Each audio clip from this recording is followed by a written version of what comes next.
नमस्कार साथियों, आप सभी का इंड टॉक पर स्वागत है। मैं हूं शशिकांत कुमार। आज हम राजनीति की खबरों पर बात नहीं कर रहे हैं, बल्कि के पाठक ने कुछ ऐसे फैसले लिए जिस पर आज पूरा बिहार में चर्चा चल रहा है।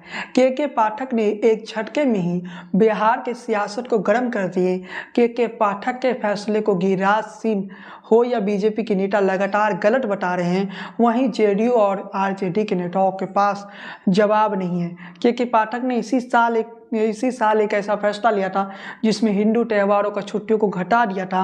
मुख्यमंत्री नीतीश कुमार कैबिनेट का बैठक बुलाते और कैबिनेट के बैठक के बाद नीतीश कुमार ये निर्णय लेते हैं, उन फैसलों को पलटते हैं जिसमें हिंदू त्योहारों पर छुट्टियां घटाई गई थी। लेकिन के पाठक ने एक एक करके गड़े फैसले लेते जा रहे हैं। अब 24 के लिए के पाठक ने जो कैलेंडर जारी किया, उस कैलेंडर में बिहार में हिंदू त्योहारों की छुट्टियों को कम कर दी गई, जबकि मुस्लिम त्योहारों की छुट्टियों को बढ़ा दी गई। जिसके बाद आज तक के इस न्यूज़ को देखिए। आज तक ने क्या लिखा है, Islamic Republic of Bihar Nitish Kumar के छुट्टियों के कैलेंडर में क्यों सीधा संग्राम। इसके साथ ही आपको ये बता दें कि केंद्रीय मंत्री गिरिराज सिंह ने भी बिहार की सरकार पर हमला बोला। गिरिराज क्या बोले, एक्स पर वीडियो पोस्ट करके, चलिए आपको वो सुनाते। फिर नीतीश सरकार ने तीसरी बार तुगलकी फरमान जारी की है और मैं कहना चाहता हूं कि जिस तरह से हिंदुओं के छुट्टियों को शिवरात्रि जैसे महापर्व, जन्माष्टमी जैसा महापर्व, इन छुट्टियों को काट दिया गया है और ईद बकरीद की छुट्टी जो मुसलमानों में बढ़ा दी गई है। ये साफ जाहिर होता है कि नीतीश सरकार बिहार में इस्लामिक धर्म के आधार पर काम कर रही है और इसी कारण से अररिया, पूर्णिया, कटिहार, किशनगंज जैसे जगहों पर शुक्रवार को स्कूलों में छुट्टी हो रही है। अब तो लगता है कि पूरे बिहार में शुक्रवार को ही इस्लामिक छुट्टी करने की योजना बना रही है ये सरकार।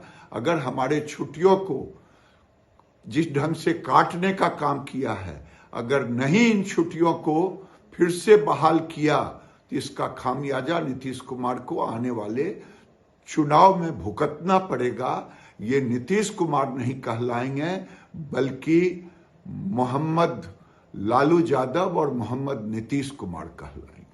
हमला बोलते हुए कहते हुए दिखे कि मोहम्मद नीतीश कुमार और मोहम्मद लालू प्रसाद यादव, ये शब्द गिरिराज सिंह प्रयोग कर।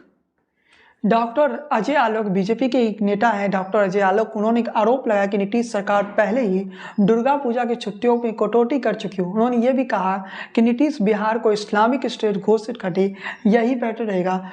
केंद्रीय मंत्री गिरिराज सिंह के वीडियो हम आपको दिखा चुके हैं, किस प्रकार से सरकार पर केंद्रीय मंत्री गिरिराज सिंह हमला बोलते हैं। लेकिन इसके साथ ही आपको बताते चले कि के पाठक एक ही फैसले नहीं ले रहे। के पाठक शिक्षकों पर भी लगातार सख्त हो रहे हैं और के पाठक कई ऐसे फैसले लिए जो बिहार में शिक्षा सुधार के लिए जरूरी था। पाठक ने 49 प्रधान याजकों का वेतन पर रोक लगा दिया और इसकी बड़ी वजह यह है कि उन स्कूलों में जो छात्रों की उपस्थिति थी वो 50% से भी कम था। तो के पाठक ने स्पष्ट तौर पे कह दिया कि जब तक 75% छात्रों की उपस्थिति स्कूल में दर्ज नहीं होती है, तब के पाठक इन शिक्षकों को वेतन बहाल नहीं करेंगे। मतलब शिक्षकों को कहीं ना कहीं सख्ती की गई कि शिक्षक स्कूल में आए, बच्चों को पढ़ाई करवाए। तो के पाठक कई अच्छे फैसले भी लिए, जिससे कि एक और बड़ा फैसला मैं आपको बता देना चाहता हूँ जो के पाठक ने लिए हैं कि आप सुबह 9 बजे से शाम 5 बजे तक शिक्षक किसी और काम के लिए नहीं लगाए जा सकते। जैसे कि चुनावी कार्य, अभी इस वक्त कई चुनावी कार्य है, वोटर लिस्ट को चेक करना, इन सारे कामों के लिए के पाठक ने शिक्षकों को करने से रोक दिया। के पाठक ने कहा कि शाम 5 बजे के बाद ही शिक्षक ये काम कर पाएंगे। पहले उन्हें सुबह 9 बजे से शाम 5 बजे तक स्कूल में छात्रों को पढ़ाना होगा। ये बड़ा फैसला के पाठक ने लिए। असल कहानी ये है कि शिक्षा विभाग के कर्मियों और शिक्षकों को चुनाव के कार्य के लिए अक्सर ड्यूटी लगाई जाती है।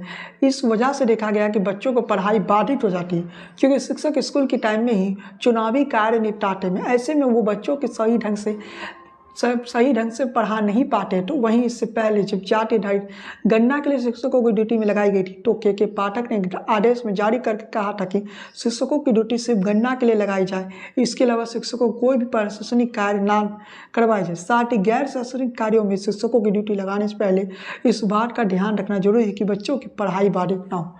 तो के पाठक कई ऐसे फैसले ले रहे हैं जिससे कहीं ना कहीं शिक्षा क्षेत्र में बदलाव के तौर पर देखा जा रहा है। के पाठक कई ऐसे बड़े रिफॉर्म लाए हैं जिससे सरकारी स्कूलों में शिक्षा की स्थिति सुधरेगी। जैसे 75% कई स्कूलों में बच्चों का उपस्थिति नहीं था, दर्ज नहीं था, उन स्कूलों के जो प्रिंसिपल होते हैं उनके वेतन को के पाठक ने रोक दिया। इससे आप समझ सकते हैं कि शिक्षा के क्षेत्र में एक क्रांतिकारी परिवर्तन है। एक ऐसा आप कह सकते हैं इस परिवर्तन से बिहार के सरकारी स्कूल के शिक्षा की तस्वीर बदल जाएगी। लेकिन वही के पाठक जब त्योहारों की छुट्टियों को कैंसिल कर लेते हैं तो इसमें सियासत तो आएगा। इसमें बीजेपी तो कहेगी कि आप हिंदू त्योहारों की छुट्टियाँ क्यों घटा रहे हैं, बाकी धर्म के लोगों के त्योहारों को क्यों नहीं घटा रहे। बीजेपी को तो मौका चाहिए। लेकिन के पाठक कई अच्छे काम कर रहे हैं जिसके लिए के पाठक का आप बधाई दे सकते हैं। के पाठक अगर नहीं आए होते तो बिहार की शिक्षा व्यवस्था कभी नहीं बदलती। आज अगर सरकारी स्कूलों में शिक्षक पहुँच रहे हैं तो वो के पाठक के खौफ के कारण पहुँच रहे हैं। के पाठक के इन फैसलों से बिहार में एक क्रांतिकारी परिवर्तन। प्राइवेट स्कूलों में हर दिन पढ़ाई हो सकती है, फिर सरकारी स्कूलों में क्यों नहीं। सरकार लाखों रुपए खर्च करती है सरकारी स्कूलों को सुधारने के लिए, लेकिन सरकारी स्कूलों की तस्वीर नहीं बदलती है। के पाठक जो रिफॉर्म ला रहे हैं ये लाने के लिए भी बहुत कठिन कार्य है, बहुत मुश्किल काम है। और के पाठक इस देश के लिए, बिहार के लिए ही नहीं बल्कि पूरे देश में एक शिक्षा के मॉडल पेश कर रहे हैं। अगर दिल्ली की शिक्षा के मॉडल की बात की जा सकती है तो बिहार की शिक्षा के मॉडल की भी बात होनी चाहिए। के पाठक के इन फैसलों से आप ये कह सकते हैं ध्रुवीकरण की पॉलिटिक्स भी यहाँ पर खूब हो रहा है कि के पाठक इस्लामिक रिपब्लिक ऑफ बिहार बना रहे, ऐसा कहा जा सकता है। वो गलत फैसले थे कि पाठक को छुट्टियों में छेड़खानी नहीं करना चाहिए। मैं ये भी मानता हूँ कि छुट्टियों में छेड़खानी नहीं होनी चाहिए। हर त्यौहार का जैसे पहले छुट्टी दिया जाता था वैसे ही छुट्टी देना चाहिए, इसमें परिवर्तन नहीं करना चाहिए। लेकिन के पाठक का दूसरा रूप आप देखिए। के पाठक जब ये कहते हैं कि 75% बच्चों को विद्यालय में उपस्थिति दर्ज करवाना है तो इससे के पाठक को क्या फ़ायदा हुआ। के पाठक चाहते तो वो चुप रह जाते। के पाठक से पहले भी कई अधिकारी आए थे, वो कुछ नहीं कर रहे थे, वो शांत होकर काम कर रहे थे, बस एक आदेश जारी कर देते थे, हो गया। सरकारी स्कूलों की जब भी बात की जाती है ना तो यहाँ कोई अमीर का बच्चा नहीं आता है, सरकारी स्कूलों में गरीब का बच्चा आता है। के पाठक के आने से पहले की तस्वीर पर देखिए, वो स्कूलों में बच्चा दिखता नहीं था, स्कूल में कोई बच्चा दिखता नहीं था, स्कूल खाली रहती थी, टीचर स्कूल में आराम से सोते थे और टीचर आते भी थे तो बच्चों को पढ़ाते नहीं थे। कई शिक्षकों को बुरा लगेगा मेरी बातें, कई शिक्षक नाराज हो जाएंगे, लेकिन मैं उन सभी उन शिक्षकों से भी कहना चाहता हूं, अगर आपने पहले से ईमानदारी से ड्यूटी का निवारण किए होते तो आज वो तस्वीर नहीं होती। आज बिहार देश के सबसे पिछड़ा क्षेत्रों में शिक्षा के क्षेत्र में नहीं होता। अब जब दिल्ली के शिक्षा मॉडल की बात की जाती है, दिल्ली की शिक्षा की तस्वीर कैसी है ये मैं नहीं जानता हूँ, लेकिन जब दिल्ली की शिक्षा के मॉडल की बात की जाती है तो हमारा बिहार क्यों पीछे, शिक्षा के क्षेत्र में आकर बिहार पीछे क्यों है। आज अगर मुख्यमंत्री नीतीश कुमार ये कहते हैं ना कि हम इतने सारे रिफॉर्म ला रहे, इतने सारे परिवर्तन शिक्षा के क्षेत्र में काम कर रहे हैं, तो इस मुख्यमंत्री नीतीश कुमार से पूछना चाहिए, इस बिहार ने वो दौर भी देखा है जब शिक्षकों की भर्ती के लिए कोई एग्जाम नहीं होता था, गांव का एक मुखिया तय कर देता था कि शिक्षक कौन बनेगा। सोचिए उस दौर को भी इसी बिहार ने देखा है। इसी बिहार ने मुख्यमंत्री के शासनकाल में 2007 या 8 की तस्वीर थी जब गांव के मुखिया तय करता था कौन शिक्षक बनने वाला है। वो मुखिया तय करता था, जो मुखिया स्वयं पढ़ा लिखा नहीं है वो डिसाइड करता था कि कौन बिहार में कौन शिक्षक बनेगा। सोचिए शिक्षा व्यवस्था का स्तर कितना गिर गया। उस कारण से उसके बाद की तस्वीर याद कीजिए जब 2008 या 9 में शिक्षकों की भर्ती होने लगी, और उसके बाद की तस्वीर आपको पता है किस प्रकार की स्थिति बन गई शिक्षकों की। उसके बाद बिहार में शिक्षा का स्तर गिरता रहा। नीतीश कुमार आज जोर कह रहे हैं कि वो शिक्षा के स्तर में सुधारने के लिए काम कर रहे हैं। नीतीश कुमार कहते हैं वो काम करते हैं, लेकिन नीतीश कुमार से तो पूछा जाएगा कि आपने काम तो किए हैं लेकिन बिहार को बर्बाद करने के बाद अब आप जागे हैं। जब बिहार का शिक्षा व्यवस्था बर्बाद हो तब आप जागे हैं नीतीश जी, और ये जागे हैं तो थोड़ा फोकस कीजिए। के पाठक ये कहते हैं कि बच्चों को सरकारी स्कूलों में आना चाहिए, रोज़ पढ़ाई करना चाहिए, टीचर को कहते हैं समय पर आकर बच्चों को पढ़ाई करवाई जाए, तो इसमें कोई गलत बात तो नहीं है। लेकिन यहाँ छुट्टियों की बात है तो उसका थोड़ा बहुत आप कह सकते हैं गलत फैसला था।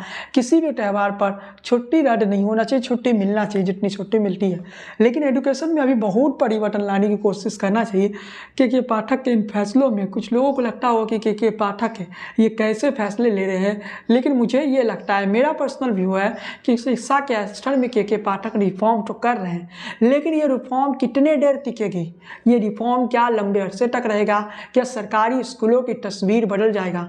सोचिए, एक गरीब परिवार का बच्चा जब सरकारी स्कूल में पहली बार दाखिला लेता है तो उसका उद्देश्य क्या रहा होगा। वो भी सपना तो देखता होगा कि कोई बड़ा अधिकारी बन जाए, ये वो सपना तो देखता होगा कि वो इस गरीबी के शराब से निकल जाए। उस गरीबी से तो वो निकलने के लिए स्कूलों में आया, लेकिन तस्वीर क्या थी सरकारी स्कूलों की। सरकारी स्कूलों में पढ़ाई नहीं होती थी, बदले में कोचिंग सेंटर खुल जाते थे। सुबह से कोचिंग सेंटर स्टूडेंट जैसे ही 8वीं या 9वीं में चले जाता था तो कोचिंग सेंटर पर निर्भर हो जाता। हमने वो दौर देखी है, वो दौर ज़्यादा पुराना नहीं है, आज से 2 साल 3 साल पहले की दौर नहीं है।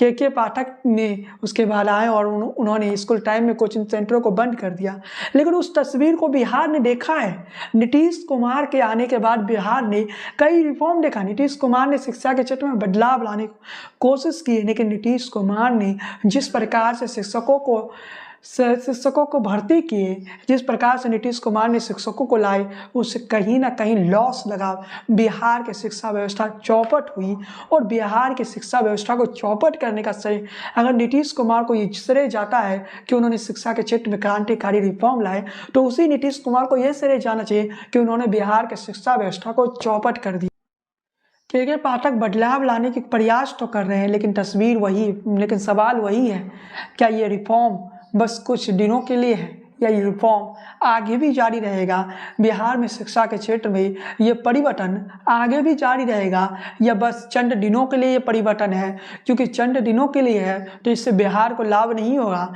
आप कल्पना कर सकते हैं कि सरकारी स्कूलों की बदतर स्थिति हो गई। उस दौर में प्राइवेट स्कूल बनता गया, उस दौर में प्राइवेट स्कूल, बड़े बड़े प्राइवेट स्कूल बिहार में खुलते रहे। आपके शहर में सोच लीजिए कितने बड़े बड़े प्राइवेट स्कूल खुले। मैं प्राइवेट स्कूलों का विरोधी नहीं हूँ, मैं ये नहीं कहता हूँ कि प्राइवेट स्कूल को बंद हो जानी चाहिए, प्राइवेट स्कूल को बंद कर देनी चाहिए, मैं ये कभी नहीं कहूँगा। लेकिन मैं ये भी कहूँगा कि प्राइवेट स्कूलों के साथ ही सरकारी स्कूलों की तस्वीर को बदलने की ज़रूरत है। हम इस बात पर खुश ना हो कि पाठक कुछ आदेश दे रहे थे और उस आदेश के बाद शिक्षक स्कूल में पहुँच रहे हैं। शिक्षक स्कूल में पहुँच रहे हैं, अच्छी बात है, लेकिन इसके साथ ही शिक्षक क्या स्कूलों में पढ़ाई करवा रहे हैं ये भी महत्वपूर्ण हो जाती है। अगर शिक्षक स्कूल में पढ़ाई करवा रहे हैं तो अच्छी बात है, लेकिन इसके साथ मैं ये कहना चाहता हूँ कि अब जो नया दौर आया है, ये दौर बदल रहा है। अब इस दौर में शिक्षा के क्षेत्र में भी बड़े क्रांतिकारी फैसले हमें लेने होंगे। ये एक नया दौर है जहाँ AI टेक्नोलॉजी का भी कहीं ना कहीं AI टेक्नोलॉजी का विस्तार हो रहा है। एक ऐसा दौर आ चुका है जब हमें पुरानी शिक्षा व्यवस्था को बदलना होगा, हमें एक नए शिक्षा व्यवस्था की ओर बढ़ना होगा, हमें एक ऐसे व्यवस्था की ओर बढ़ना होगा जो भविष्य के लिए महत्वपूर्ण हो जाती है। क्योंकि भविष्य की शिक्षा व्यवस्था आज की शिक्षा व्यवस्था जैसी नहीं है। अगर हम 2047 तक विकसित भारत के सपने देख रहे हैं तो हमारे जहन में इस बात का भी ध्यान रखना चाहिए कि हमें 2035 तक बिहार को विकसित बनाना है। होगा कि अगर हम अपनी शिक्षा व्यवस्था को बेटर कर देते हैं, हमारे युवाओं में टैलेंट है, तभी UPSC में बिहार के युवा सबसे ज़्यादा आते हैं। हमारे युवाओं में टैलेंट हर क्षेत्र में, खेल के मैदान हो या फिर कहीं भी, बिहार के युवाओं में टैलेंट है और पूरा दुनिया बिहारियों के टैलेंट को मानता है।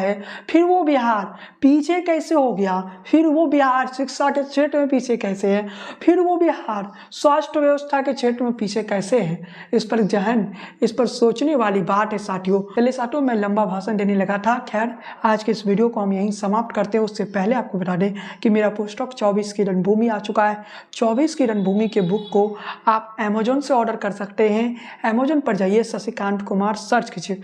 फ्लिपकार्ट पर जाइए, शशिकांत कुमार सर्च कीजिए, 24 की रणभूमि बुक मिल जाएगा। इसके अलावा ये बुक भी आ चुका है। आप 24 की रणभूमि बुक को ऑर्डर कर सकते हैं। इस वीडियो में बस इतना ही। वीडियो पसंद आई हो तो लाइक कीजिए, शेयर कीजिए। चैनल पर पहली बार आए हैं तो सब्सक्राइब वाला बटन दबा दीजिए, बेल आइकन की घंटी को बजाना बिल्कुल ना भूलिए। फेसबुक पेज को फॉलो कीजिए, लाइक कीजिए और इसके साथ ही चैनल का जो ज्वाइन बटन है ना, ज्वाइन कर सकते हैं अपनी सुविधा अनुसार। आपको मन हो तो ज्वाइन भी कर लीजिए। इसी के साथ आज की इस वीडियो में बस इतना ही। जय हिंद, वंदे मातरम।